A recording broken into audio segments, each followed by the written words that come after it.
Au quotidien, Florence Griffon, Didier Dahan. La Première Guerre mondiale, comme vous ne l'aviez jamais vue, comme si vous étiez là, à côté de ces hommes qui vont très certainement mourir.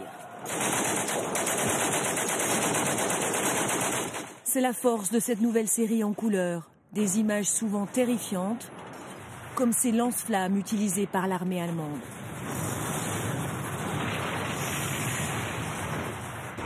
Autre document incroyable, cette échelle improvisée sur le champ de bataille pour permettre à des soldats courageux de voir les positions de l'ennemi. Ou encore ces arbalètes, dignes du Moyen-Âge. Les soldats britanniques ont même utilisé des lance-pierres géants, des archives mises en couleur sous la direction d'Isabelle Clarke et de Daniel Costel. L'image du journal télévisé est en couleur.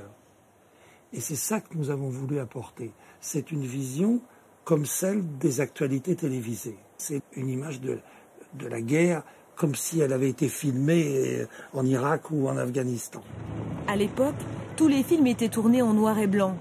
Il a donc fallu coloriser les images une par une. Avant cela, des historiens ont validé chaque nuance à partir de photos d'époque en couleur, comme celle-ci. Le bleu de ces uniformes a été copié, puis transposé sur le film. Contrairement à une colorisation un petit peu plus traditionnelle, où on cherche à ramener les images vers nous, on a des choses un peu flashy, on a cherché à retrouver vraiment le style de l'époque. L'autre force de la série, ces images du quotidien, loin du champ de bataille, enrichies de témoignages d'époque. Ainsi, le 2 août 1914, la mobilisation générale est déclarée dans toute la France. J'entends la petite cloche de la cathédrale. Elle teinte à un rythme inhabituel, précipité. Tout le monde s'arrête. On a compris. C'est le tocsin. C'est poignant. Une centaine de cinémathèques du monde entier ont fourni des films jusque-là inédits.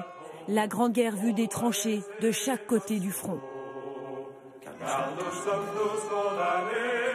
Une folie que le documentaire Apocalypse éclaire d'un nouveau jour. Voilà, il y aura beaucoup de rendez-vous sur France 2 dans les mois qui viennent, y compris bien sûr ce film que vous découvrirez. Le compte à rebours à Sotchi pour terminer.